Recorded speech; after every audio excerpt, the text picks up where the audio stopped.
በስመ አብ ወወልድ ወመንፈስ ቅዱስ አሐዱ አምላክ አሜን። እንደምን ቆያችሁ? እንደምን ሰነበታችሁ?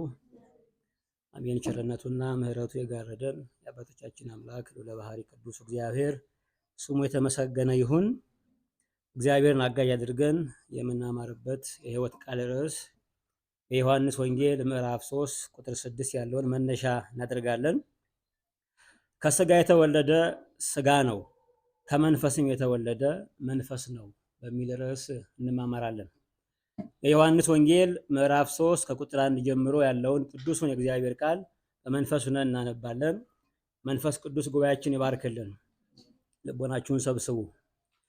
ከፈሪሳውያንም ወገን የአይሁድ አለቃ የሆነ ኒቆዲሞስ የሚባል አንድ ሰው ነበር። እርሱም በሌሊት ወደ ኢየሱስ መጥቶ መምህር ሆይ እግዚአብሔር ከእርሱ ጋር ከሆነ በቀር አንተ የምታደርጋቸውን እነዚህን ምልክቶች ሊያደርግ የሚችል የለምና መምህር ሆነ ከእግዚአብሔር ዘንድ እንደመጣ እናውቃለን አለው። ኢየሱስም መልሶ እውነት እውነት እልሃለሁ ሰው ዳግመኛ ካልተወለደ በቀር የእግዚአብሔርን መንግሥት ሊያይ አይችልም አለው። ኒቆዲሞስም ሰው ከሸመገለ በኋላ እንዴት ሊወለድ ይችላል? ሁለተኛ ወደ እናቱ ማኅፀን ገብቶ ሊወለድ ዘንድ ይቻላልን? አለው። ኢየሱስም መለሰ እንዲህ ሲል እውነት እውነት እልሃለሁ ሰው ከውሃና ከመንፈስ ካልተወለደ በቀር ወደ እግዚአብሔር መንግሥት ሊገባ አይችልም። ከሥጋ የተወለደ ሥጋ ነው፣ ከመንፈስም የተወለደ መንፈስ ነው። ዳግመኛ ልትወለዱ ያስፈልጋቸዋል ስላልሁ አታድንቅ። ነፋስ ወደሚወደው ይነፍሳል፣ ድምፁንም ትሰማለህ፣ ነገር ግን ከወዴት እንደመጣ ወዴትም እንደሄደ አታውቅም። ከመንፈስ የተወለደ ሁሉ እንዲህ ነው። ኒቆዲሞስም መልሶ ይህ እንዴት ሊሆን ይችላል? አለው። ኢየሱስም መልሶ እንዲህ አለው፣ አንተ የእስራኤል መምህር ሆነ ስትሆን ይህን አታውቅምን? እውነት እውነት እልሃለሁ የምናውቀውን እንናገራለን፣ ያየነውን እንመሰክራለን፣ ምስክራችንም አትቀበሉም አለው። ቅዱስ እግዚአብሔር ቅዱስ ኃያል ቅዱስ ሕያው የማይሞት የማይለወጥ ዘላለምን በአሁን የኖረ ቅዱስ እግዚአብሔር ስሙ የተመሰገነ ይሁን። የባረከንና የቀደሰን በልጁ ደም ደግሞ ያጠበን ይቅር ያለን እግዚአብሔር አብ ወልድ መንፈስ ቅዱስ ስማቸው የተመሰገነ ይሁን። እንደምን ቆያችሁ? እንደምን ሰነበታችሁ? አሜን። ይቅር ያለን የታገሰን የአባቶቻችን አምላክ ልዑለ ባሕርይ ቅዱስ እግዚአብሔር ቅዱስ መንፈስ ቅዱስ ጉባኤያችን ይባርክልን። ከስጋ የተወለደ ስጋ ነው፣ ከመንፈስም የተወለደ መንፈስ ነው በሚል ርዕስ እንማማራለን። እግዚአብሔር የሚናገራቸው ሰዎች የእግዚአብሔር መንፈስ ያለባቸው ሰዎች ናቸው። እግዚአብሔር ለዘመናት ይናገራል። እግዚአብሔር በዘመናት ተናግሮ ዘመናትን ፈጽሟል። የሚሰማ ስለማይኖር እንጂ እግዚአብሔር በብዙ ጎዳና ይናገራል። ብዙ ሰባኪያን ብዙ መምህራን ለጆሮ ይናገራሉ፣ ለልብ ደግሞ የሚያደርሰው መንፈስ ቅዱስ ነው። አንድ ሰው መንፈስ ቅዱስ ከሌለው የሰማውን ቃል ኃይል አያገኝም። ብዙዎቻችን መለወጥ እንፈልጋለን፣ እናቅዳለን፣ ግን የመለወጥ ኃይሉ ግን የለንም። ለምን ሲባል ኃይል ያለው ከመንፈስ ቅዱስ ስለሆነ ነው። መንፈስ ቅዱስ በውስጡ የሌለ ሰው የመለወጥ ኃይልም የለውም፣ ዳግመኛም አይወለድም። ስለዚህ መንፈስ ቅዱስ በውስጣችን የሚመላለስ ስለሆነ እሱን አናስመርረው። ስንሰማ በትዕግስት መንፈስ ሆናችሁ መስማትን ተለማመዱ። እግዚአብሔር ያስበን። ከፈሪሳውያን ወገን የሆነ የአይሁድ አለቃ የሆነ ስሙ ኒቆዲሞስ የሚባል አንድ ሰው ነበረ ይላል። ኒቆዲሞስ 3 ማዕረጋቶች አሉት። የመጀመሪያው ማዕረግ የአይሁድ ወገን ነው። ኒቆዲሞስ የአይሁድ አለቃ ነው። ኒቆዲሞስ የእስራኤል ደግሞ መምህር ተብሎ ይጠራል። ይሄ ሰውዬ የአይሁድ አለቃ የነበረ ሰው ነው። ኒቆዲሞስ መምህር ነው። ኒቆዲሞስ ደግሞ የሕዝብ ዳኛ የነበረ ባለጸጋ የነበረ ሰው ነው።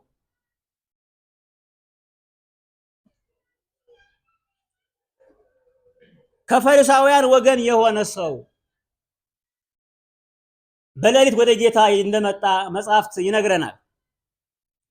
ኒቆዲሞስ ሌሊት የመጣ ተማሪ ነው። ኒቆዲሞስ የማታ ተማሪ ነው። ቀን እንዳይመጣ አይሁድን ስለፈራ፣ ቀን እንዳይመጣ ክብሩ እንዳይነካ ስለፈራ ሌሊት የመጣ ተማሪ ነው። ወደ ጌታ ለመሄድ ብዙ ሰንሰለት የሆነብን አንደኛው ክብር ነው። ብዙ ሰው ክብርን መናቅ አይችልም። ክብር ያለበት ሰው፣ ባለጸጋ የሆነ ሰው፣ ገንዘብ ያለ ሰውና አዋቂ የሆነ ሰው ብዙ ትህትና የለው። ኒቆዲሞስ በጣም ከሚደንቀን ነገር ባለጸጋ ነው፣ ባለ አእምሮ ነው፣ ባለ አክሊል ነው፣ ባለ ሹመት ነው፣ የአይሁድም አለቃ ነው። ግን ወደ ጌታ የመጣ ትሁት የሆነ መምህር ነው። ክብር ማለት ሰው የማይሸከመው ሸክም ነው። የሰው ልጅ መከራ መሸከም ይችላል፣ ብዙ አይከብደው። ሰው ንቀትን ማስተናገድ ይችላል፣ ብዙ አይከብደው። የሰው ልጅ በሽታን መሸከም ይችላል፣ ብዙ አይከብደው።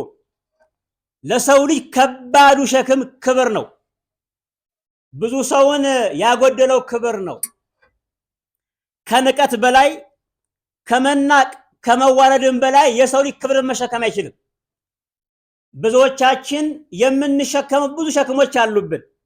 ክብር ሲመጣ ግን እንንገዳገዳለን። ብዙ ሰዎች ከንቀት በላይ ሲከብሩ ጎለዋል። ንግግራቸው ከፍተዋል፣ አረማመዳቸው ተሳክረዋል። ለምን? ክብር ያንገዳግዳል። ክብር ማለት በሰዎች ልብ ለመንገስ የዘረጋ ነው ዙፋን ነው።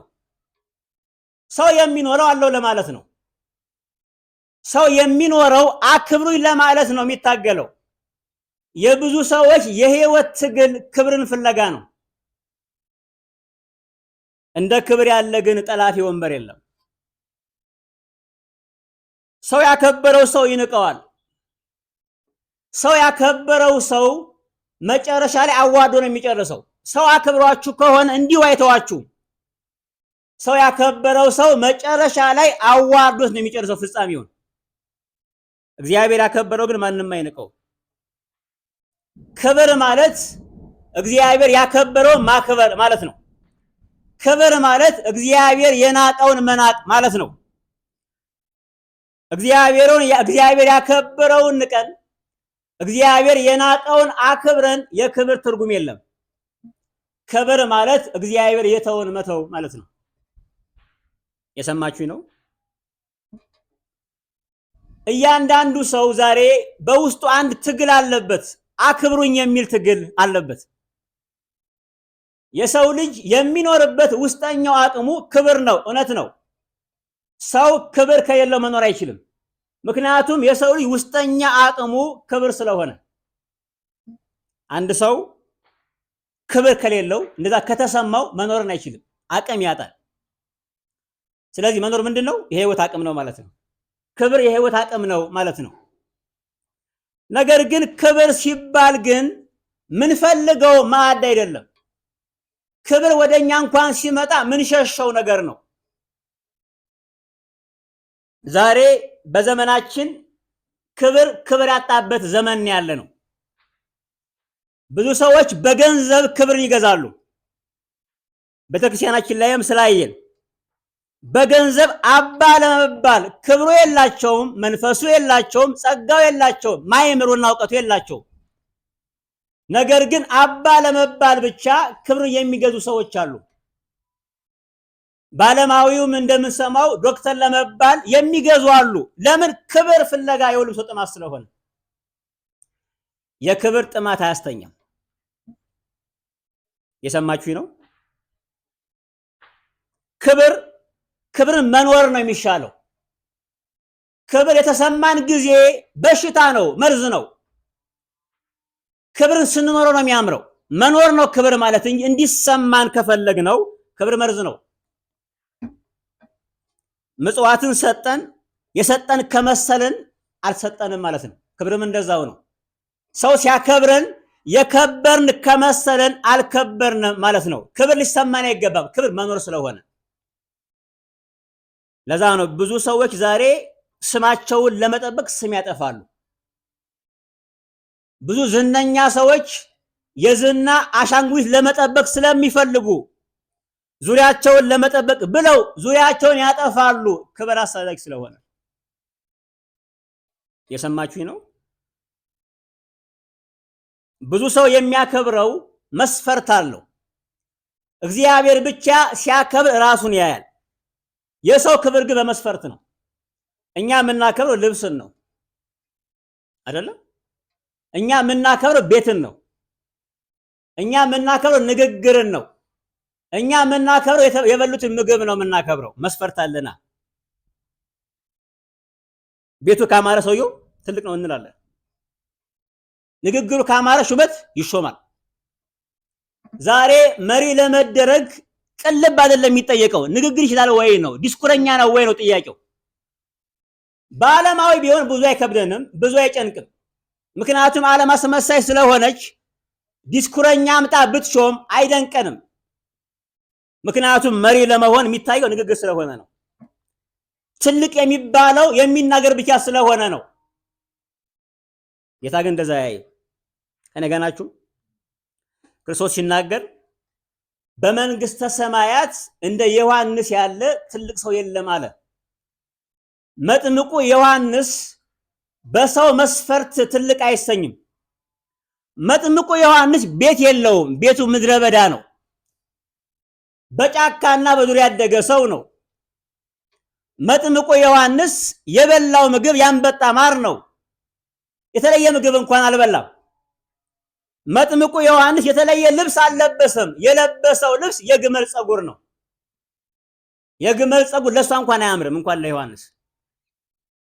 የግመል ጸጉር ራሷ እንኳን ለብሰው ብጫቂ ነገር ነው። ምንም ቆዳዋ ራሱ ብዙ አይደለም ግመል። ዮሐንስ ቤቱ ምድረ በዳ ነው። ዮሐንስ ምግቡ ያንበጣ ማር ነው። ንግግሩም ሰይፍ ነው፣ አያለሳልስም። ጌታ ሲናገር ግን ዮሐንስ ትልቅ ሰው ነው አለው። ትልቅ ማለት እግዚአብሔር ትልቅ ያለው ነው። እየሰማችሁኝ ነው?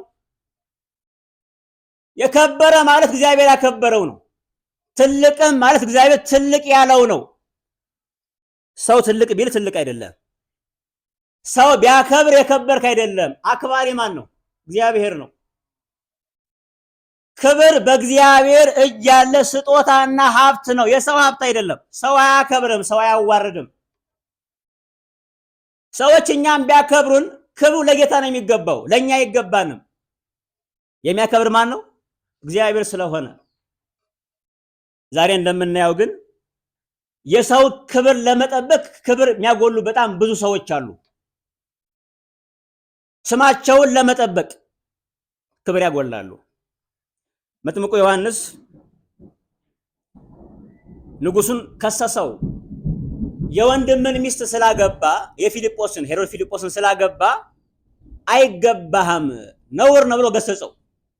አገልጋይ ንጉስንም አይፈራም። የሰማችሁ ነው። አገልጋይ ለማንም አይሰግድም። ንጉሱን ተናገረው። ምክንያቱም እውነተኛ ሰው ነው ዮሐንስ መጥምቅ። በዚህ ተናዶ ስለነበረ አመጡ አሰረው ዮሐንስ መጥምቅን። ታሰረው በኋላ ሄሮዲያዳ የእርሱ የቀማት ሚስቱ ትፈልጋለች፣ እሱን መግደል ትፈልጋለች፣ እንዲሞት ትፈልጋለች። ዮሐንስ ሄሮድስ በጣም ይወደዋል። ቅዱስ እንደሆነ ያምናል። ሄሮድስ ዮሐንስ ንጹህ እንደሆነ ይፈራዋል። የሚገርማችሁ ምክንያቱም መፈሪያ አቅም ቅድስና ነው። ጉራ አያስፈራም፣ ትምክህት አያስፈራም፣ ፉከራም አያስፈራም። የሰው የመፈራቱ ግርማው ቅድስናና ንጽህናው ነው። ዮሐንስ ቅዱስ ስለሆነ ንጉስ ይፈራው ነበረ። እየሰማችሁኝ ነው? ሰው እንዲፈራችሁ፣ ሰው እንዲያከብራችሁ ቅዱስ መሆን ብቻ በቂ ነው። እሱ የሁሉ ነገር መልስ ስለሆነ ልደት ሲከበር፣ ልደቱ ከተከበረ በኋላ ንጉሱ መጣና ሄሮድስ የእሷን ልጅ ስትዘፍን በጣም ደስ አሰኘችውና ምን ላድርግልሽ አላት። የንግስናዬንም እኩሌታ እንኳን ቢሆን ጠይቂኝ እሰጥሻለሁ አላት። የንጉስ ሹመት የንጉስ ስጦታ ውድ ስለሆነ አማከረች እናቷ። ስታማክር እናቷ እንደዚህ አለቻት፣ የዮሐንስን ራስ ስጠኝ ብለሽ ጠይቂው አላት። የንጉስ እኩሌታን ያስናቃት ለምን ተነካው ነው። ሄሮዲያዳ ዮሐንስ ስለገሰጻት ክብር የላትም፣ ግን ክብሬ ተነካዋለች። ለምን ተነካው ነው። ንግስናን የሚያክል ነገር አስንቋት ዮሐንስን ራሱን ተመኘች፣ ተቆርጦ መጣላት። ለምን ተነካው የሚል ሰው አውሬ ነው የሚሆነው። ክብር የሚጠብቀው እግዚአብሔር ብቻ ነው። የሚያከብር እግዚአብሔር ነው። ክብራችን የሚጠበቀውን በእግዚአብሔር ብቻ ነው። እኛ የምንጠብቀው ክብር የለም። እኛ የምናስቀጥለውን ክብር የለም። አይምሰላችሁ። የሚያከብር ማን ነው? እግዚአብሔር ብቻ ስለሆነ ይሄ ሰው ኒቆዲሞስ ክብር ያለው ሰው ነበረ። ነገር ግን የተሸከመው ክብርና ካባ አላሰረውም። የክብርን ሰንሰለት በጥሶ የመጣ ሰው ነው። ክብር እንዳያስራችሁ። እግዚአብሔርን ለመስማት ክብር ማነቆ መሆን የለበትም። ዛሬ የትኛው ባለስልጣን ነው ቅዳሴ የሚያስቀድስ? አይተናቃለን። የትኛው የሀገር መሪ ነው ቅዳሴ የሚያስቀድስ የሚቆርብ አለ እንዴ? የለም እኮ። ስልጣን ማነቆ ሆናችኋል። እግዚአብሔርን ለመስማት በእግዚአብሔር ቤት ለመገኘት ስልጣን ማነቆ ከሆነ ውርደት ነው። እግዚአብሔር ያላከበረው ነገር ወረዳ መሆን ነው፣ ምንም ትርጉም ስለሌለው። ስልጣንም ቢሆን ክብርም ቢሆን ወደ እግዚአብሔር ማይሰድ ከሆነ እርሱ ወራዳነት ነው። ፈሪሳዊ ነው። የሰማችሁ ነው። ምናዊ ነው? ፈሪሳዊ ነው። የፈሪሳውያን ወገን ነው። ፈሪሳዊነት በቀላሉ አይገኝም። ፈሪሳዊነት የሃይማኖት አምድ ናቸው። በእስራኤል ሀገር ውስጥ እንደ ፈሪሳውያን የሚከበሩ የሉም። ሁሉ ያከብራቸዋል። የተማሩ ናቸው። የሕግ ጠበቆች ናቸው። ክርስቶስን እንዳያገኙ አውጀዋል። ፈሪሳውያን በሕጋቸው ወደ ጌታ የሚሄድ ሁሉ ከምኩራብ ይውጣ ብለው ወስነው ተነጋግረዋል። ኒቆዲሞስ ፈሪሳዊ ነው፣ ግን ወደ ጌታ ሄደ ሰው ነው። ወገኖቹ የጠሉትን የወደደ ነው ኒቆዲሞስ ማለት። የፈሪሳውያን ዘመድ ነው፣ የአይሁድ ወገን ነው። ወገኖቹ የጠሉትን የወደደ ሰው ነው። ኒቆዲሞስ ለሚመጣበት መከራ ዝግጁ የሆነ ሰው ነው። ከጌታ ጋር ቢታይ ኒቆዲሞስ ክብሩ ይጣላል፣ መምህርነቱ ይገፈፋል፣ አለቅነቱም ይሰረዛል። ይሁንብኝ አለ። ወደ ማን ለመሄድ? ወደ ጌታ ለመሄድ። ክርስትና ዋጋ የሚያስከፍል ነው። ክርስትና ኪሳራ ማሰብ ነው። ብዙ ሰው ክርስትና ማይገባው ለዚህ ነው። ክርስትና ጥቅም አይደለም የሚሰለው። ሰው ክርስቶስን ሲከተል ኪሳራ ውስጥ መውጣት አለበት። እየሰማችሁ ነው? ክርስቲያን የሆነው በዓለም ልንጎድን ነው፣ በሰማይ ልንሞላ ነው። እሱ ነው መስፈርቱ። ክርስትና በሰው ዘንድ እየጎደነ በእግዚአብሔር ዘንድ ግን መሞላት ነው። ሌላ ምክንያት ሌላ ትርጉም የለውም እኮ። ብዙ ሰው ግን ክርስቲያን የሚሆነው በሰው ለመከበር ነው፣ ለመወደድ ነው። እሱ መልስ አይደለም፣ እሱ ክርስትና አይደለም። የአይሁዳውያን ወገን ነው። የትኛውም ፈሪሳዊ ጌታን አያከብሩትም፣ አይሰሙትም። የተቆለፈ ነው ጆሯቸው። ምኩራባቸው ላይም አይወዱትም እሱን ማየት። ከዚህ መሃል ግን ኒቆዲሞስ አለ። ማን ያስተማረው? ትሁት ያደረገው ማን ነው? ኒቆዲሞስን። እኛ አዋቂዎች አይደሉም። እኛ የተከበሩ ሰዎች አይደሉም። እኛ የምናከብራቸው የተማሩ አባቶች አይደሉም። ተራ ሰው የናቀውን ሰው አናከብርም። እኛ ሁሉ የገፋውን መግፋት የኛ ክብር ነው። ሁሉ የናቀውን መናቅ የኛ ስራ ነው። የተናቀን የሚያከብር ሰው የለም። ክብር ማለት ግን እየሰማችሁ ነው? ከኔ ጋር ናችሁ? ክብር ማለት ባለ ዙፋኑን ባለ በረት ያደረገ ሲሆን ነው። ክብር ማለት ሰማያዊውን ጌታ ምድራዊ ያደረገ ሰንሰለት ነው። ክብር ጻድቁን በክፎች መካከል ያስገኘ ነው። ክብር ማለት ፈልገን የማናገኘውን ፈልጎን ሲመጣ ክብር እሱ ነው ትርጉሙ። ክብር እንደ ባላምባራስ፣ እንደ ፊት አውራሪ፣ እንደ ባላባት መከመር አይደለም። ክብር መቅለል ነው። ክብር ማነስ ነው። እግዚአብሔር ያከበራቸው በእግዚአብሔር የከበሩ ሰዎች ምልክታቸው ያነሱ ሰዎች ናቸው። በሁሉ የሚገኙ ስፍራ ናቸው። ዛሬ አባቶች እግራቸው መሬት አይነካም፣ በቀላሉ አይገኙም። አንድ ሰው በአንድ ጳጳስ ልባረክ ብሎ ቢፈልግ አያገኛቸውም። ክብር አይደለም ይሄ፣ ክብር ማነስ ነው። ክብር መገኘት ነው። ክብር አጥር የለውም። አጥር የሚሰራ ክብር የለውም። ክብር ማለት መልካም በር ነው፣ የተከፈተ ደጅ ነው። ክብር ማለት የከበረ ሰው የሚያከብር ሰው ነው። የከበረ ሰው የተናቀን የሚያከብር ነው። እኛ የምናከብረው ሰው የቆለፈን ሰው ነው የምናከብረው። እገሌ እኮ በጣም ክብሩን ይጠብቃል እንላለን። ከማንም አይደርስም እንላለን። ይሄ ክብር ነው? ውርደት ነው። የትም ስለማይገኝ የትም ስለማይደርስ ቆልፎ ስለተቀመጠ ደጁን እናከብረዋለን። የትም አይሄድም፣ ክብሩ ይጠብቃል እንላለን። ክብር እንደዛ አይደለም። ዓለማዊ ክብር እንደ ጌታ ክብር አንድ አይደለም።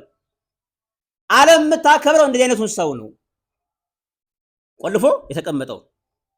እግዚአብሔር የሚያከብረውን ግን የተራቆተውን ያከብራል። በጣም የሚደንቅ ቃል እንደዚህ አለ። ጌታ ሲናገር ልከብር ነው ይላል። ሊሰቀል እየሄደ መክበሬ ደረሰ ይላል። መስቀል እኮ ምንድን ነው? ውርደት እኮ ነው። በመስቀል የተሰቀለ ሁሉ የተረገመ ይሁን ተብሎ ተፈርዷል በኦሪት።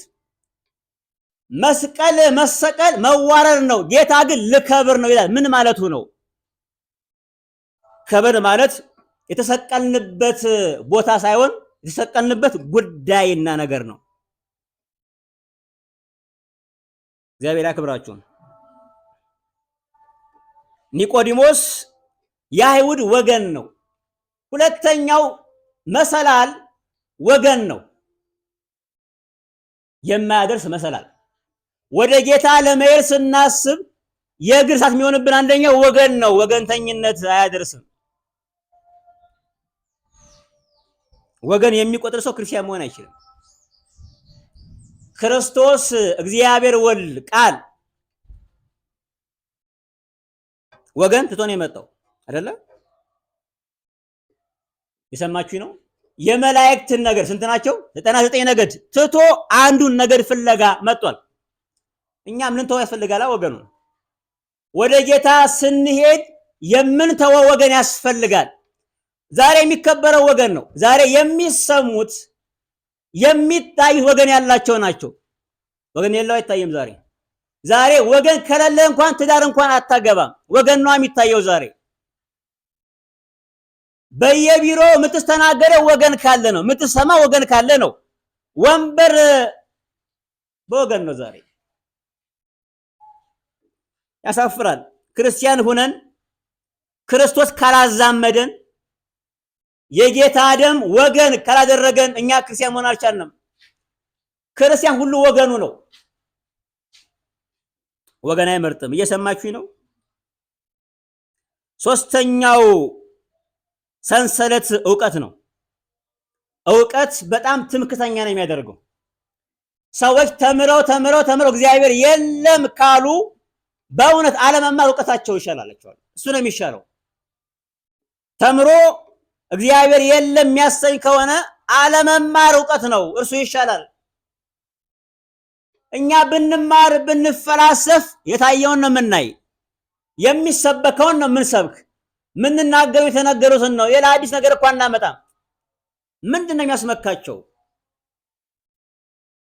ይገርመኛል። አንዳንድ ሰዎች ትንሽ ነገር ሲያውቁ አያስቀምጧቸውም። ምንም ነገር የተለየ ነገር አያውቁም። በነገራችን ላይ ምድር ላይ ምንም አዲስ ነገር የለም፣ የታወቀ ስለሆነ ዕውቀት አያስመካም። እየሰማችሁኝ ነው?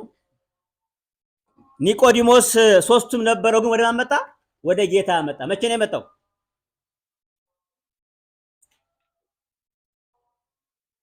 እርሱም በሌሊት ወደ ጌታ ኢየሱስ መጣ ይላል። በምን የመጣው? እኔ ጋር ናችሁ? ሌሊት ነው የመጣው። ጌታችን የት እንደሚኖርም ያውቃል ኒቆዲሞስ ጥያቄ አለበት። ባለስልጣን ነው፣ ባለ ገንዘብ ነው፣ ባለ አእምሮ ዕውቀት ነው፣ ግን ጥያቄ አለበት። ስልጣን የማይፈታው ጥያቄ፣ አለቅነት የማይሽረው ጥያቄ፣ ወገን የማይሰርዘው ጥያቄ አለብን። ጌታ ብቻ መልሱ የሆነ ጥያቄ አለብን? ለብዙ ጥያቄዎች በጣም ብዙ መልስ አላቸው። ለሁሉም ጥያቄ መልስ ግን እግዚአብሔር ነው። ስልጣን የማይመልሰውን እግዚአብሔር ይመልሳል። ገንዘብ የማይመልሰውን ጥያቄ እግዚአብሔር ይመልሳል። ብዙ ሰዎች ገንዘብ መልስ መስሏቸው ገንዘብን ይለምናሉ። ገንዘብ ግን ጥያቄ ነው፣ መልስ መሆን አይችልም።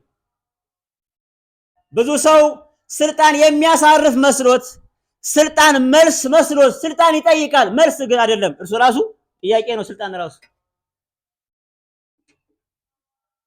የሚያሳርፍ መልስ እግዚአብሔር ነው። ጥያቄ አያስተኛም። ኒቆዲሞስ ጥያቄ አለበት።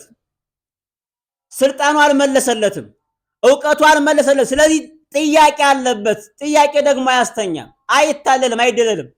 ተነሳና በሌሊት ወደ ጌታ ሄደ።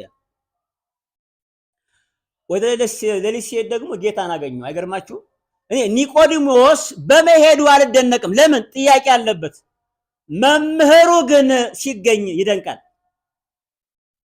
በሌሊት የሚገኝ መምህር ማንም የለም። እንኳን ሌሊት አይደለም በቀንም ተለምነን የምንመጣው። ይምጡ ተብሎ እባካችሁ ተብሎ ተለምኖ ነው መምህር የሚመጣው። ዛሬ በሌሊት የሚገኝ ብቸኛው መምህር ክርስቶስ ብቻ ነው። እርሱ አይታጣምና። እየሰማችሁ ነው? ክርስቶስ የማይታጣ መምህራችን ነው። የነፍስ ጥያቄ ያለበት ሰው ጌታን አያጣውም ቢሄድ። የኛ መምህርነት ትዕቢት ያለበት ነው። መምህር መጀመሪያ ትዕቢቱ መማር አይወድም። የመምህር የመጀመሪያው አክሊልና ሽልማቱ መስማትን ያቆማል። መምህር ሲሆን ሰው ብዙ ሰባኪያን ዛሬ አይማሩም፣ ትምህርት አይሰሙም፣ አይወድም። አንድ ሰው መማር በቃኝ ሲል የሞተ ሰው ነው። ኒቆዲሞስ ግን መምህር ሆኖ ሳለ የተማረ መምህር ነው። ትምህርት አይጠገብም ወንድሞቼ። አንዳንድ ሰዎች አሉ ተማሩ ስንላቸው ተምሬ ጨርሻለሁ ይላቸዋል። ትምህርት የጠገበ ሰው የሞተ ሰው ነው። በነገራችን ላይ በሌሊት ሲመጣ ክርስቶስን አገኘው። ቦታውን ያውቀዋል። ኒቆዲሞስ ፈልጎት ነበር ብዙ ጊዜ። ይሁዳ በሌሊት ሸጠው፣ ፈሪሳውያን በሌሊት መክረው ፈረዱበት። ኒቆዲሞስ ግን በሌሊት ጌታውን ፈለገ። ሌሊት ጌታ የምንፈልግበት ሰዓት ነው። የሰማችሁ ነው? በሌሊት ማንም አይገኝም። ከማን ውጭ? ከጌታ ውጭ። ክርስቶስ ሁለት ሰዎችን በጣም ተቀብሏል። አንደኛዋን በቀትር ማናት? ሳምራዊቷ ሴት። ሳምራዊቷ ሴት በቀትር ሰዓት ሰው በማይገኝበት ሰዓት ክርስቶስ በውሃ አጠገብ ተቀምጦ ጠበቃት። ጥማቷን ስለሚያውቅ አስተማራት። ኒቆዲሞስን በሌሊት ጠበቀው ተቀምጦ። ሌሊትና ቀትር ማንም አይገኝም። በህይወታችን ቀትርና በህይወታችን ሌሊት ማን ነው የሚገኘው? ክርስቶስ ነው የሚገኘው። ኒቆዲሞስ የማታ ተማሪ ነው። የማታ ማለት ካለፈ በኋላ የመጣ ማለት ነው። ከሸመገለ ሊማር የመጣ ማለት ነው። አንዳንድ ሰዎች ተማሩ ሲባሉ በዚህ ዕድሜ መማር ይላሉ፣ መሽቶብኛል ይላሉ። የሰማችሁ ነው? ለእናንተ ነው የመሸው፣ ለጌታ አይመሽለትም። እግዚአብሔርን ለማገልገል መሽቶ አያውቅም። በእግዚአብሔር 1000 ቀን 1000 ዓመት እንደ አንድ ቀን ነው። በእግዚአብሔር ዘንድ 1000 ዓመት እንደ አንድ ቀን ነው። የ1000 ዓመትን ስራ በአንድ ቀን ይፈጽማል እግዚአብሔር። መሸብኛ አይባልም፣ ነውር ነው። እግዚአብሔር አይመሽበትም። እግዚአብሔር አይመሽበትም። ሌሊት የህይወታችን ሌሊት ነው። ሳምራዊቷን አክብሮ አናገረ። ኒቆዲሞስንም እንደዛው። ሌሊትና ቀትር ማንም አይገኝም። ማን ይገኛል? ጌታ ይገኛል። ሁሉ በር ሲዘጋ የሚገኘው እርሱ ብቻ ነው። ተስፋችን ሁሉ ስናጣ ተስፋችን እግዚአብሔር ብቻ ነው። ኒቆዲሞስ ሁሉን አስተኛና በሌሊት ተነስቶ ወደ ጌታ ሄደ። ደብረ ዘይት ሲሄድ ጌታን አገኘው። እና እንደዚህ ያለው መምህር ሆይ እግዚአብሔር ከእርሱ ጋር ከሆነ በቀር አንተ የምታደርጋቸውን እነዚህን ምልክቶች ሊያደርግ የሚችል የለም። መምህር ሆነ ከእግዚአብሔር ዘንድ እንደመጣ እናውቃለን አለው። እናውቃለን ፈሪሳዊነት ነው። የሰማችሁ ነው። 5 ግሩፖች ነው ያሉት በዛ ዘመን። የመጀመሪያው ፈሪሳዊ ነው፣ ሁለተኛው ሰዱቃዊ፣ ሶስተኛ ጸሐፍት ይባላሉ፣ አራተኛ ቀነናዊ፣ አምስተኛ ኤሴናዊ ይባላሉ። 6 አይሁድ የሄሮድስ ወገን የሚባሉ ነበሩ። የሰማችሁ ነው። የመጀመሪያው ክፍለ ዘመን የነበሩ ግሩፖች ናቸው። የሃይማኖትና ፖለቲካ ግሩፖች ናቸው። ፈሪሳውያን የሚባሉ አሉ። አጥባቂ ናቸው፣ ህግ አዋቂ ናቸው፣ ኦሪት ሙሉ ይቀበላሉ፣ ብሉይ ኪዳን በሙሉ ይቀበላሉ ፈሪሳውያን። ሰዱቃውያን ደግሞ የሚቀበሉ 5ቱን መጽሐፍ ብቻ የሙሴን፣ ሌላ አይቀበሉም። ነቢያትን አይቀበሉም፣ ትንሣኤ ሙታን አይቀበሉም፣ በዳግም ምጽአት አያምኑም። ሰዱቃውያን ግን ምንድናቸው? የሸንጎ አባል ናቸው። ኒቆዲሞስ የአይሁድ አለቃ ነው። 70 ናቸው የአይሁድ አለቆች። በሙሴ ጊዜ 70 ሽማግሌ ተመርጧል። ከዛ የተነሳ ነው ይሄ ስርዓታቸው። አይሁድ ሸንጎ አላቸው፣ ሳንሄድሪን ይባላል። በዛ ሸንጎ ውስጥ 70 ሰዎች አሉ። 71ኛው ሊቀ ካህኑ ነው። በዛ ውስጥ ጸሐፍት አሉ፣ ሰዱቃውያን አሉ፣ ፈሪሳውያን አሉ። ጸሐፍት ጸሐፊ ናቸው፣ ህግ የሚያረቁ ናቸው፣ የሚመራመሩ ናቸው፣ መጽሐፍ የሚያገላብጡ ናቸው። ጌታን ያውቁታል በደንብ። ከሁለት ተከፍለው ነበር እነሱ ራሱ። ግማሹ ጌታ የሚቀበላል፣ ለማይቀበላል የሚያዘነብሉ እነሱ ናቸው ብዙዎች መጽሐፍ ስለሚመረምሩ። ሌላው ደግሞ ቀነናዊ ይባላሉ። እነሱ አረበኞች ናቸው። ከሮማውያን ነፃ የምንወጣው በምን ነው አሉ? ጦር ተማዘን ነው አሉ። ሌላው ግሩፕ አሴናውያን ይባላሉ። እነዚህ ባህታውያን ናቸው። አሴናውያን የሚባሉ ግሩፖች ባህታውያን ናቸው፣ ገዳም የሚኖሩ ናቸው። እግዚአብሔር ለምነው ነፃ እንወጣለን ብለው የሚያስቡ ናቸው። በዚህ ግሩፕ ውስጥ ነው ጌታ የመጣው። መምህር ሆይ አለው። እግዚአብሔር ወልድ ነው። ክርስቶስ መምህር ብቻ አይደለም እግዚአብሔርም ነው። እርሱ ግን ይሄን አያውቅም። ለምን? እግዚአብሔር ከእርሱ ጋር ከሆነ በቀር አንተ የምታደርገውን እነዚህን ምልክቶች የሚያደርግ ማንም የለም አለው። ኒቆዲሞስ የመጀመሪያው እምነቱ የሰማችሁ ነው፣ እግዚአብሔር ከሰው ጋር እንደሚሰራ ያምናል። እግዚአብሔር ካንተ ጋር ከእርሱ ጋር ከሆነ በቀር አንተ የምታደርገውን ነገር እነዚህ ነገሮች አያደርግም አለው። የመጀመሪያው እምነቱ ኒቆዲሞስ እግዚአብሔር በሰዎች እንደሚሰራ ያምናል። ታምናላችሁ እናንተ? እግዚአብሔር በእኔ ብቻ አይሰራም። እግዚአብሔር በሁሉም ሰው የሚሰራ አምላክ ነው። ብዙ ሰዎች እነሱ ብቻ የሚሰሩት የሚጥማቸው ይህን ስለማያምኑ ነው። እነሱ ብቻ ካላወኩት አይጋገርም። እነሱ ብቻ ካልሰሩት አይጥምም። የነሱን ብቻ ስራ የሚያጣጥሙ ሰዎች ይሄ ያልገባቸው ሰዎች ናቸው። እግዚአብሔር ግን በሁሉም ሰው ይሰራል። እግዚአብሔር ሰው አያንስበትምና የሰማችሁ ነው። እግዚአብሔር በእናንተ ይሰራል፣ ስለከለከላችሁት ነው። እግዚአብሔር በእኛ እንዳይሰራ እኛን በር የዘጋንበት። እግዚአብሔር ትሁት አምላክ ነው። እግዚአብሔር በእያንዳንዳችን ስራና ዓላማ አለው። እኛን የቆለፍንበት አናሰራው ያለን እኛ ነን። በር ዘግተን የምናጉረመርም እኛ ነን። እግዚአብሔር በሁላችሁ ላይ ይስራ። ሁለተኛው ኒቆዲሞስ እንደዚህ ያለው፣ አንተ የምታደርጋቸው ምልክቶች እግዚአብሔር ያለው ሰው ትልቅ ሰው ነው አለ ኒቆዲሞስ። ይሄን አያደርግም አለው። እግዚአብሔር ያለው ሰው ትልቅ ሰው ነው። የትልቅነት ሚዛን እግዚአብሔር ያለው ሰው መሆን ነው። አትቅኑ፣ በባለጸጋ አትቅኑ፣ ስልጣን ባላቸው ሰዎች አትቅኑ። ኒቆዲሞስ አላረፈበትም። ገንዘብ ባላቸው ሰው አትቅኑ። ከቀናችሁ በእውነት እግዚአብሔር ባለው ሰው ቅኑ። ከቀናችሁ ክርስቶስ ባሳረፈው ሰው ቅኑ። የሚያስቀና እንደዚህ አይነት ሰው ነው። እኔ እንደዚህ አይነት ሰው ያስቀናኛል። እግዚአብሔር ያለው ሰው ምንድነው? ትልቅ ሰው ነው። የትልቅነት ሚዛን ምንድነው? እግዚአብሔር ስለሆነ ትልቅ ስራ ስሩ።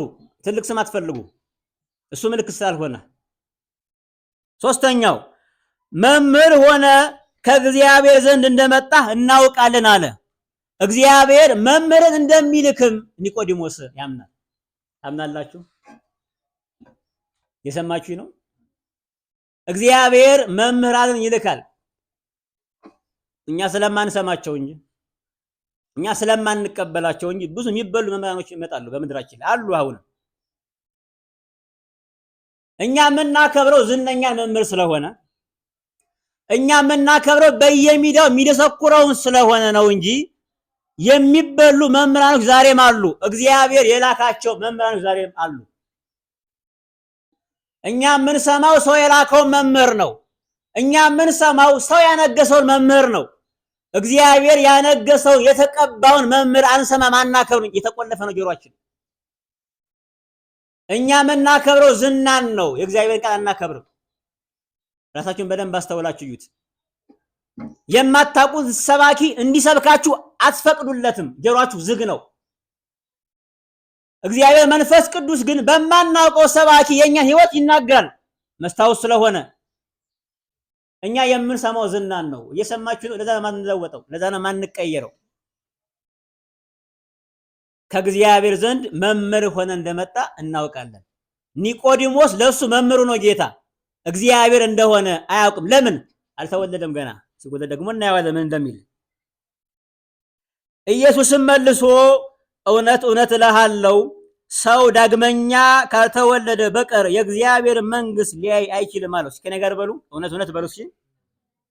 እልሃለሁ ሰው ዳግመኛ ካልተወለደ በቀር የእግዚአብሔር መንግሥት ሊያይ አይችልም።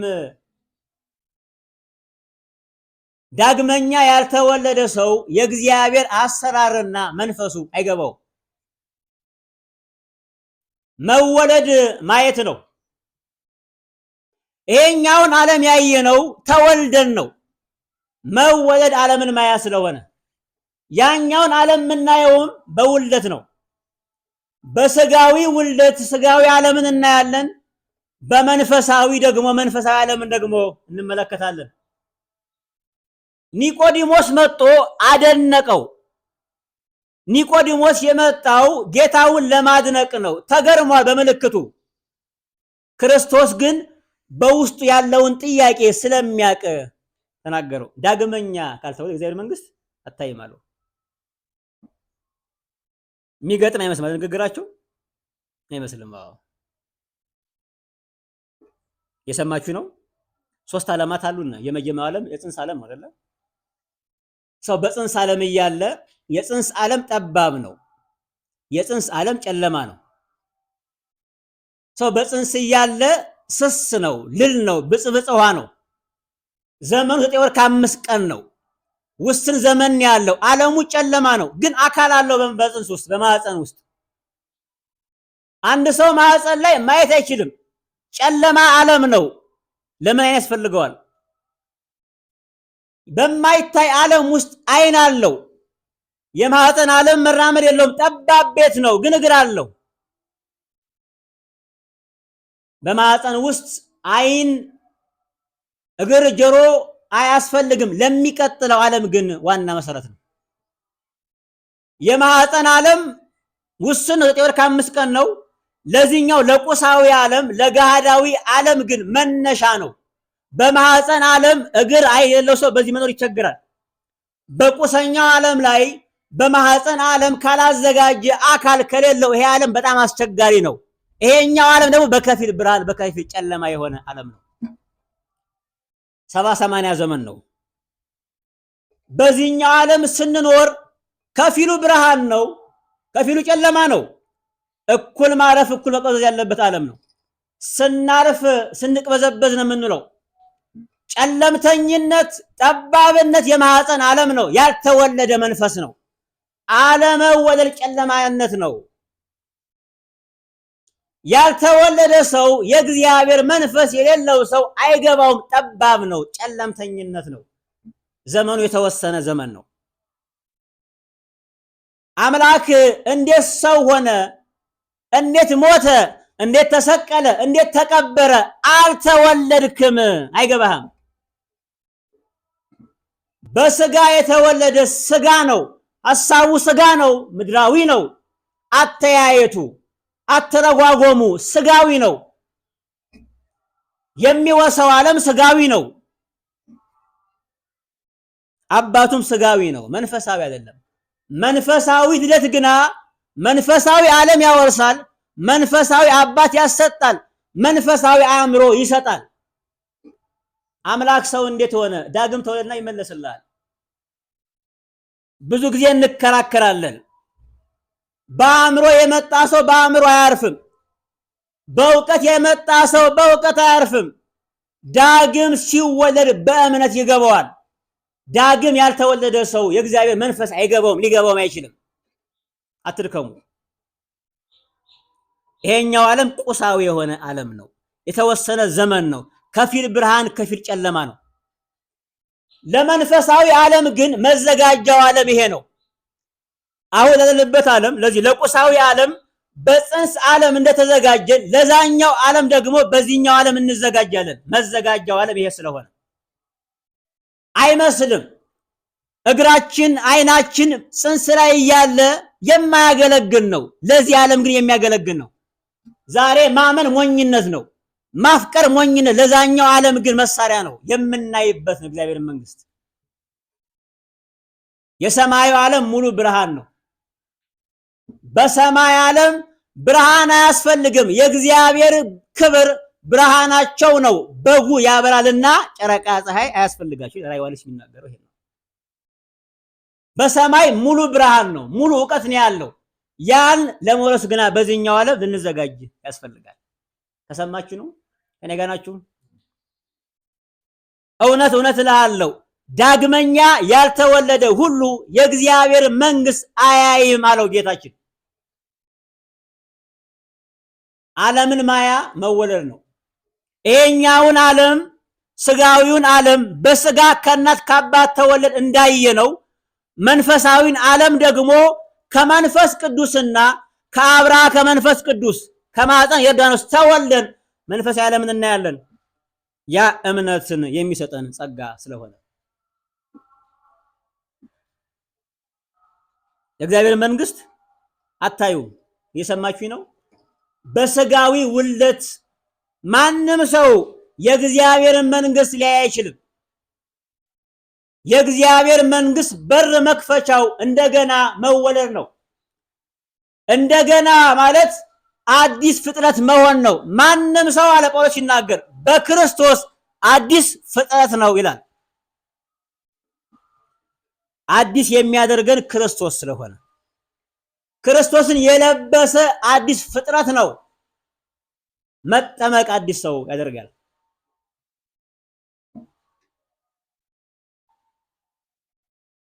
ዳግመኛ ካልተወለደ በቀር የእግዚአብሔር መንግስት ሊያይ አይችልም አለው። ኒቆዲሞስም እንደዚህ አለ፣ ሰው ከሸመገለ በኋላ እንዴት ሊወለድ ይችላል? ሁለተኛ ወደ እናቱ ማህፀን ገብቶ ይወለድ ዘንድ ይችላልን? አለው። እናውቃለን ያለው ሰውዬ ነው እንደዚህ የሚለው። እየሰማችሁ ነው? አለማወቁን ጌታ ገለጸለት። ኒቆዲሞስ ሽማግሌ ነው፣ የአይሁድ ሽማግሌ የሆነ ሰው ነው። ዳግም ካልተወለድክ የእግዚአብሔር መንግስት አታይም። ለሱ የመሰለው ማንኛውም ሰው እስራኤላዊ ወገን ካለው እስራኤላዊ ዘር ካለው የእግዚአብሔር መንግስት ይወርሳል። ይሄ ባህላቸው እውቀታቸው እንደዛ ነው። ማንም ሰው ከእስራኤል ነገድ ከተወለደ የአይሁድ ወገን ከሆነ የእግዚአብሔር መንግስት ወራሽ ነው፣ ልጅ ነው። ይሄን ብቻ የሚያውቅ ሰው ነው። ስጋዊ ነው ኒቆዲሞስ። ጌታ መጣና ዳግመኛ ካልተወለድክ የእግዚአብሔር መንግስት ልታይ አትችልም ሲለው እንደገና ወደ ማህፀን ገብቼ ልወለድ ነውን አለ። ኒቆዲሞስ ያልገባው ነገር እንደገና አስሬ ቢገባ እንኳን የእግዚአብሔር መንግስት አያይም። ዳግመኛ አይደለም 1000 ጊዜ ወደ እናቱ ማህፀን እየገባ ቢወለድ እንኳን የእግዚአብሔር ልጅ ያደርገው የእግዚአብሔር መንግስት ማያሳየው። ባለጸጋ ከሚጸድቅ ግመል በመፈቀዳዳ ብታልፍ ይቀላል። የጥቅስ አይጠፋችሁም ብዬ ነው። የጥቅስ አዛውም ህዝቡ የሚያውቀው ጥቅስ ስለሆነ ብዬ ነው። ባለጸጋ ከሚጸድቅ ግመል በመርፌ ቀዳዳ ብታልፍ ይቀላል።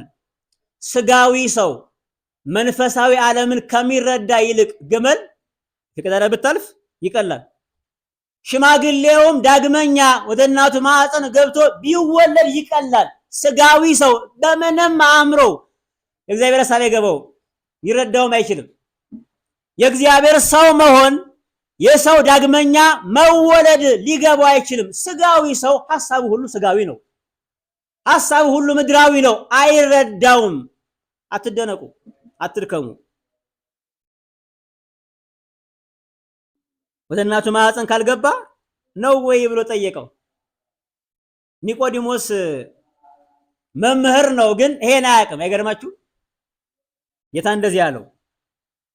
ኢየሱስም መልሶ እውነት እውነት እልሃለሁ ሰው ዳግመኛ ካልተወለደ በቀር ደገመለት። የሰማችሁ ነው። ሰው ከውሃና ከመንፈስ ቅዱስ ካልተወለደ በቀር ወደ እግዚአብሔር መንግሥት ሊገባ አይችልም። ይገባችኋል ያለው ጌታ። ልትወለዱ ይገባችኋል። ግዴታ ነው መወለድ። የእግዚአብሔር ሐሳብ ለምንድን ነው የማይገባቸው ሲባል አልተወለዱም።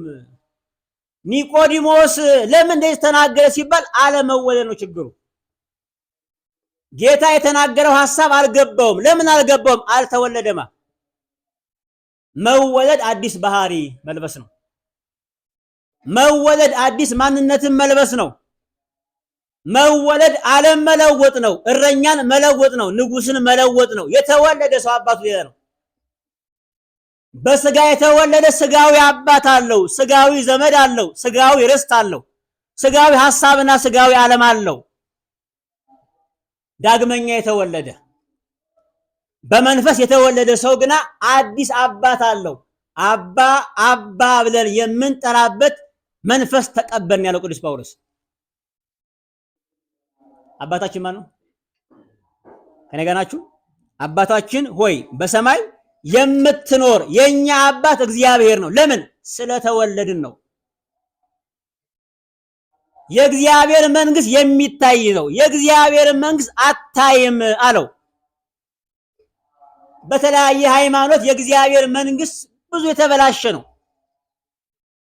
የእግዚአብሔርን መንግስት እንደ ስጋዊ ይተረጉሙታል። ማግባት፣ መወለድ፣ ምናምን ምግብ ምናምን አለ። ለምን? ስጋዊ ሰው አታየቱ ስጋዊ ስለሆነ። ያልተወለደ ሰው የእግዚአብሔር መንግስት እንደዚህ ያሳድፋል። ስጋዊ ሰው ሐሳቡ ስጋዊ ነው። የሚረዳውም በስጋዊ መልክ ብቻ ነው። አይገባውም መንፈሳዊ ነገር። በመንፈስ ሲወለድ ግን የእግዚአብሔር መንግስት ይገባዋል። ስለ እግዚአብሔር መንግስት አፋችን ሞልተን ምንናገር እኛ ማለት ነው ክርስቲያን ብቻ የሚናገር። ለምን? ዳግም ስለተወለድን ይገባናል መንግስቱ ምን እንደሆነ።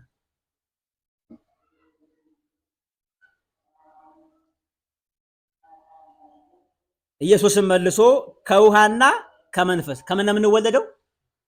ከውሃና ከመንፈስ ቅዱስ ነው የምንወለደው።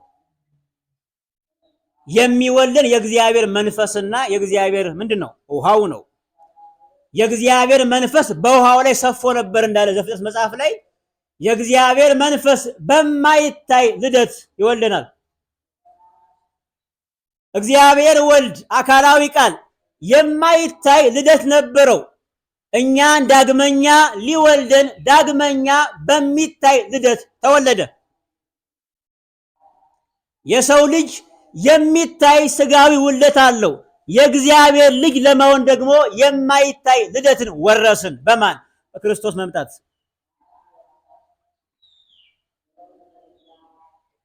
ከስጋ የተወለደ ሁሉ ስጋ ነው፣ ከመንፈስም የተወለደ ሁሉ መንፈስ። እስኪ በሉ ከኔ ጋር ከስጋ በሉ። የተወለደ ሁሉ ስጋ ነው፣ ከመንፈስሳ መንፈስ ነው።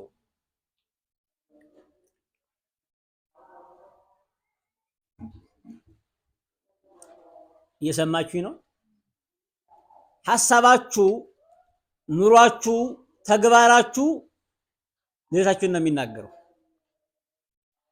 የእናንተ ልደት ነው ኑሯችሁ የሚመሰክረው። ከስጋ የተወለደ ስጋዊ ነው። ምኞቱ ሁሉ ስጋዊ የሆነ ሰው ውለቱ ስጋዊ ነው። ሐሳቡ ሁሉ መክበር፣ ገንዘብ፣ ስልጣን፣ ምድራዊ ነገር ብቻ ከሆነ የሚያስበው ይህ ሰው ምንድነው ውልደቱ? ስጋዊ ብቻ ነው ውልደቱ። የእግዚአብሔር ሐሳብ ግድ የሚለው ደግሞ ምንድነው ውልደቱ? መንፈሳዊ ልደት አለው። ከስጋ የተወለደ ምንድነው? ስጋ ነው። እየሰማችሁ ነው? ከማን የተወለዳችሁ? ከስጋ ነው ከመንፈስ? የእግዚአብሔር ሐሳብ ግድ ይላችኋል? እግዚአብሔር ያስበን። ቀጥሎ እንደዚህ አለው፣ ዳግመኛ ልትወለዱ ያስፈልጋቸዋል ስላልሁ አታድንቅ። ዳግመኛ መወለድ የሚያስፈልገን ግዴታ የሆነ ነገር ነው። ዳግመኛ ካልተወለድን የእግዚአብሔርን መንግስት ማየትም መግባትም ሐሳቡም አይገባንም። ዳግመኛ ተወለድን ሐሳባችን ሁሉ ምድራዊ ሲሆን ግን በጣም ያሳዝናል። እግዚአብሔር ልጅ አድርጎን ባሪያ ለመሆን ስንዳድር በጣም ያሳዝናል። እግዚአብሔር ለመንግስቱ ሹሞን ለምድራዊ ሐሳብ ስንወድቅ ያሳዝናል። ስጋዊ ሰው አትሁኑ። ስጋዊ ሐሳብ አይንገስባችሁ። እኛ ምንድነው? መንፈሳዊ ሰዎች ነን እኮ ነው። እግዚአብሔር ያግዘን። ቀጥሎ እንደዚህ ይላል፣ ነፋስ ወደሚወደው ይነፍሳል፣ ድምፁንም ትሰማለህ፣ ነገር ግን ከወዴት እንደመጣ ወዴትም እንደሄደ አታውቅም። ከመንፈስ የተወለደ ሁሉ እንደዚህ ነው አለው ጌታ። በመንፈስ ስንወለድ ስጋዊ ምልክት የለም። በመንፈስ ዳግም ስንወለድ ስጋዊ ስሜት የለውም። ነርቨስ አንሆንም። የሚሰማን ነገር የለም። በእምነት የምናየው ነገር ነው። ነፋስ አይታይም፣ ግን ስራው ይታወቃል። በመንፈስ የተወለደ ሰውም ስራው ይታወቃል። አይታይም። ማያው ምንድነው? እምነት ነው ማያው። መንፈሳዊ ፍሬ ግን ማሳያው ነው። ሰው ህይወታችን አይቶ ከመንፈስ ነው ከስጋ ነው ማለት ይችላል።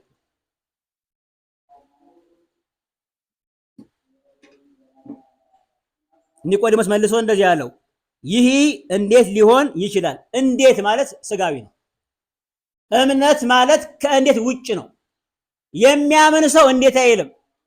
እንዴት አለማመን ስለሆነ እንዴት ሊሆን ይችላል? ለምን አልተወለደም? አይ ሰውዬ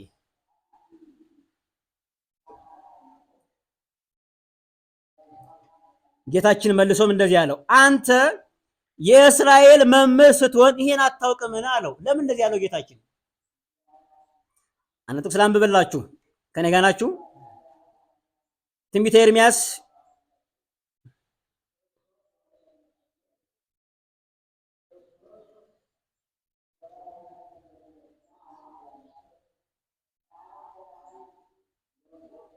የሰማችሁ ነው።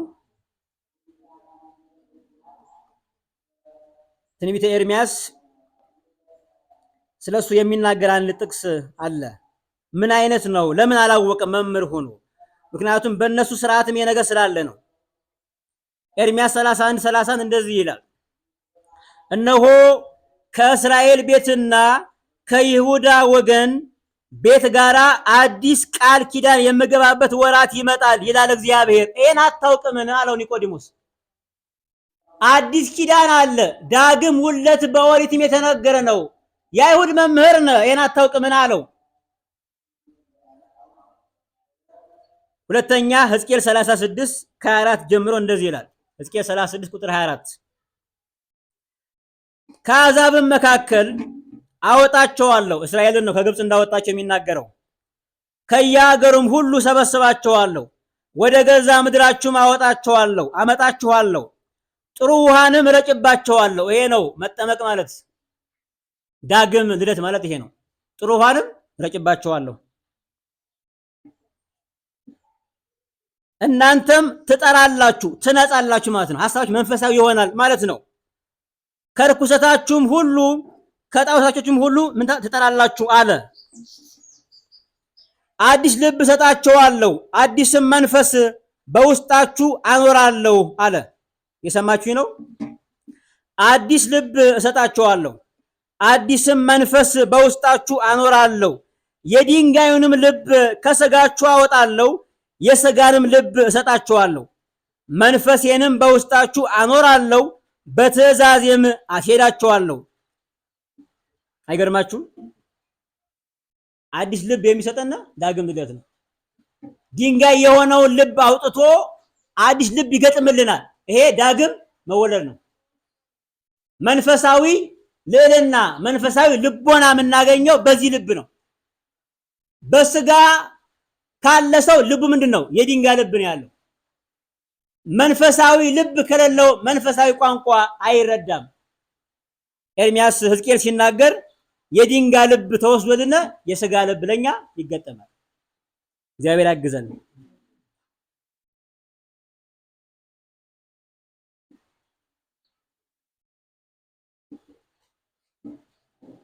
የሰማችሁ ነው። ኒቆዲሞስን አይተን እንጨርሳለን። ሁለት ሐሳቦችን አይተን ኒቆዲሞስ ሌላ ቦታ ሁለት ቦታዎች ይገኛል። አንደኛው በዮሐንስ ወንጌል ምዕራፍ 7 ላይ ነው የሚገኘው። ምንድነው የሚለው? ፈሪሳውያን ሰደዱ፣ ሌሎች ሰደው ያዙ ጌታን ብለው ሰደዱላቸው። ክርስቶስን መያዝ ስለፈለጉ አገልጋይ ጭፍሮችን ሰብስበው ጌታን አምጡት ብለው ሰደዷቸው። ከሄዱ በኋላ እነዛ ሰዎች ወታደሮች መማር ጀመሩ። እየተማሩ ሳለ ትምህርቱ በጣም መሰጣቸው። ተልከው የመጡ ያዙ ተብለው እየተማሩ የጌታ ቃል ግን በጣም ልባቸውን ስለመሰጠው ረሱት እና ትምህርቱ ሲፈጸም ወደ ፈሪሳውያን ሄዱና ለምንድን ነው ያላመጣችሁት አሏቸው። ፈሪሳውያን እንደርሱ ያለ ከቶ አላየንም አልሰማንም አሏቸው። እንደዚህ ያለ መምህር ሲናገር ሰምተን አናቅም አሉ። ፈሪሳውያን ማን አምኖበታል? ከፈሪሳዊ ወገን ያመነበት ሰው አለ? ከሊቃውንት ወገን ያመነበት ሰው አለ? እናንተ ሰውታን ናችሁ፣ መርገም ናችሁ አላቸው። ማን ነበር? ግና ኒቆዲሞስ ነበር። ይሄን ሲናገሩ ኒቆዲሞስ ግን የአይሁድ አለቃ ነው፣ ረቢ ነው። ይሄን ይሰማ ነበር እና እንደዚህ አላቸው፣ በሕጋችን መሰረት ሰውየው ሳይጠየቅ አይፈረድበትም አላቸው። ለጌታ ጥብቅና ቆመ። እየፈራም ቢሆን የስውር ተማሪ ነው ኒቆዲሞስ። በስውር የመጣ ተማሪ የማታ ተማሪ ነው። ፈራ ተባ እያለ ነው። መጀመሪያ ፈርቶ መጣ ሌሊት። አሁን ደግሞ ፈራ ተባ እያለ ሆነ። ኋላ ሲገባው ምን አደረገ? ሶስተኛ ኒቆዲሞስ እንደዚህ ያደረገ። ከኔ ጋር ናችሁ? ዮሐንስ ወንጌል ምዕራፍ 19 እንደዚህ ይላል። ከዚህም በኋላ አይሁድን ስለፈራ በስውር የኢየሱስ ደቀ መዝሙር የነበረው የአርማትያሱ ዮሴፍ ሁለተኛ ደቀ መዝሙር ነው። የስውር ተማሪ ነው። ይሄ እንደ ኒቆዲሞስ ያለ ተማሪ ነው። የጌታችንን ኢየሱስ ሥጋ ሊወስድ ጲላጦስን ለመነው። ጲላጦስን ፈቀደለትና ስለዚህም ጌታችን ሥጋ ሊያወርድ መጣ። ማን ነው እሱ? ዮሴፍ አርማትያዊ ሀብታም ነው፣ ባለጸጋ ነው፣ እንደ ኒቆዲሞስ ያለ ሰው ነው። ግን በስውር ይማር ነበረ። በስውር ተምረው በገሃር ተገለጡ። የቀን ተማሪ የነበረው ሐዋርያ የሉም። የቀን ተማሪዎች ሐዋርያት በሙሉ ክርስቶስን ክደውታል። የማታ ተማሪዎች ግና ኒቆዲሞስ፣ ዮሴፍ መጡ፣ ሊማሩ ሊመሰክሩ መጡ በጌታ ላይ። ሌሊት ተምረው ቀን መሰከሩ፣ በገሃድ መሰከሩ። እንደዚህ ያሉ የሰማችሁ ነው። ከኔ ጋር ናችሁ? ደግሞም አስቀድሞ በሌሊት ወደ ኢየሱስ የሚመጣ የነበረው ኒቆዲሞስ 100 ንጥር የሚያህል የከርቤና የሬት ቅልቅል ይዞ መጣ። የኢየሱስንም ሥጋ ወስደው እንደ አይሁድ እየገነዙ ልማድ ሽቶ አደረጉበት። የሚደንቅ ምስክርነት ነው። ሐዋርያት በሙሉ ቀን ተምረዋል፣ የጌታ ተማሪ ናቸው። ዛሬ የሉም። የቀን ተማሪ ማታ አይገኝም። የሰማችሁ ነው። የቀን ተማሪ ማታ ይመጣል። የምቾት ጊዜ ተማሪ በመከራ ጊዜ አይገኝም። የማታ ተማሪ ግን በቀን ተገኙ። ኒቆዲሞስ ሁሉን ናቀው። ክብሩን ስልጣኔን አለ ክብሬን ከጌታ በታች ነው አለ። ከዚህ በኋላ ኒቆዲሞስ አያከብሩትም። በአይሁድ ሸንጎ አይሾምም። ማንም አይሰማም። እዚህ በኋላ የጌታን ሥጋ ለመቅበር ስለለመነ ከርቤና ሽቶ ስላልከፈከፈ በቀን ጌታ ጋር የታየው ከጌታ ጋር ስለታየ ከዚህ በኋላ የአይሁድ ወገን አይሆንም። ኒቆዲሞስ ከዚህ በኋላ የፈሪሳውያን አለቃ መሆን አይችልም። ይሄን ሁሉ ክብር በማን ለወጠው? በጌታ ለወጠው። ጌታ ከስልጣንም በላይ ነው። ክርስቶስ ከክብርም በላይ ነው። ክርስቶስ ከሹመትም ከስኬታችንም በላይ ነው። የሰማችሁ ነው። ክርስቶስ ካለን ነገር ሁሉ ሀብት በላይ ነው። ይቅርብኝ ያለ ኒቆዲሞስ ክብር ነው፣ ዝና፣ ባለጠግነት፣ መሰማት፣ ዳኛ መሆን፣ አለቅነት፣ አእምሮ ይቅርብኝ፣ ጌታ ይበልጣል አለ። በቀን መጣ። ከዮሴፍ ጋር አርማቴስ ጋር መጣው ሊቀብሩ ችንካሩን አወለቁት። የጌታን ችንካር ያወለቀ እርሱ ነው። በማታ ተምሮ በቀን ደፍሮ የመጣ ኒቆዲሞስ ነው። ፈራ ተባ ያለ ጀምሮ በድፍረት ተገለጠ። እውነቱ ሲገባው ማንንም አይፈራም ሰው። ፈራ ተባ የምንለው ለእግዚአብሔር ቃል ጊዜ የምንነሳው አልገባንም። እውነት ሲገባን ደፋር ነው የሚያደርገን። ጲላጦስን የጌታን ሥጋ ለመኑት። የጌታን ሥጋ ከማንም ይለመናል? እንኳን ከካህን እጅ እንኳን ከሊቀ ካህኑ እጅ ሥጋው ደግሞ ለመቀበል አይደለም ከጲላጦስ እጅም ቢሆን እንለምናለን። በጌታ ሥጋ ላይ አይኮራ። ቁርባን ላይ የሚኮራ ሰው እግዚአብሔር እንደሰቀለ መተው ነው። ክርስቶስን በመርገሙ ላይ እንደመተው ነው። ሰው መቁረብ አለበት። ለምነን መቁረብ ያለብን ለምነን። ዛሬ ተለምናችሁም አትቆርብም። ዮሴፍና ኒቆዲሞስ ግን የጌታን ሥጋ ለመኑ። ከማን? ከጲላጦስ። ዛሬ ከካህን እጅ መለመን ተለምነን እንኳን እምቢ ብለናል እኛ ለመቁረብ። ጥጋበኝነት ነው ይሄ። የቀን ተማሪ ጥጋበኛ ነው። አያችሁ፣ አይሰማም። እግዚአብሔር ያግዘን።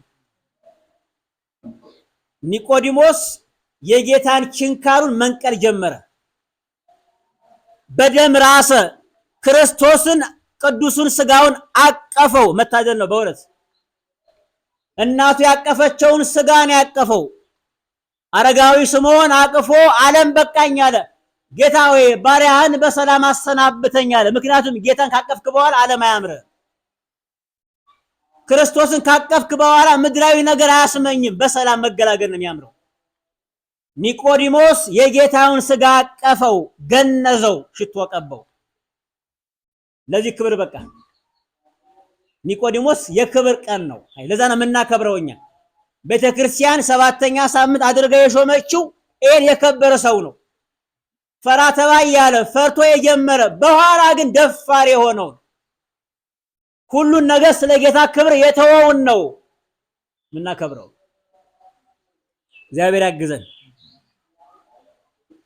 ከሥጋ መወለድ ሥጋዊነት ነው።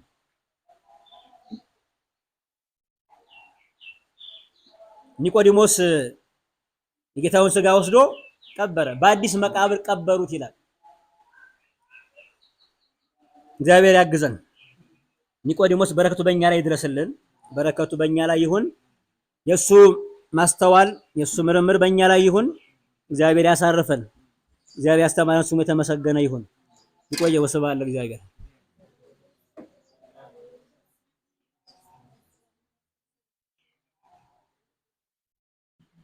ደህና ናችሁ?